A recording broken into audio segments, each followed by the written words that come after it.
কিন্তু এদেশের মানুষকে বুঝাতে হবে, মানুষের কাছে মেসেজ পৌঁছাতে হবে। পবিত্র কোরআনে এমন একটা আয়াত নাই, পবিত্র কোরআনে এমন একটা আয়াত নাই যেখানে আল্লাহ ধর্মভিত্তিক ইসলামী রাষ্ট্র প্রতিষ্ঠার কথা বলা হয়েছে, সেরকম একটি আয়াত নাই। বন্ধুরা, আপনারাই বলুন, এই যে লোকটা যে বক্তব্যটা দিল যে কোরআনে কোথাও একটি আয়াতেও নাই যে শরিয়া রাষ্ট্র কায়েম ইত্যাদি বিষয়, এই যে বক্তব্যটা দিল, এটা কি মেনে নেয়ার মতো? একটি মুসলিম অধ্যুষিত দেশে কোরআনে এমন একটি বিষয় সে তুলে ধরলো যেটা সম্পূর্ণ মিথ্যা এবং তার মন গড়া কথা।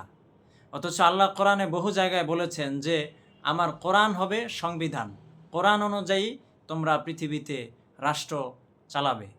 তো এই লোকটা যে বক্তব্য দিল, এটাকে মেনে নেওয়ার মতো? আপনারাই বলেন। আমি অনুরোধ করব, এই যে দলটা, এই দলটার যারা দায়িত্বশীল আছেন, আপনারা এই সমস্ত ছেলেপেলেদেরকে একটু কন্ট্রোল করেন ভাই, বোঝার চেষ্টা করেন। জনতা আপনাদেরকে এখনও সাপোর্ট করে, এই সাপোর্টটা আপনারা হারাবেন।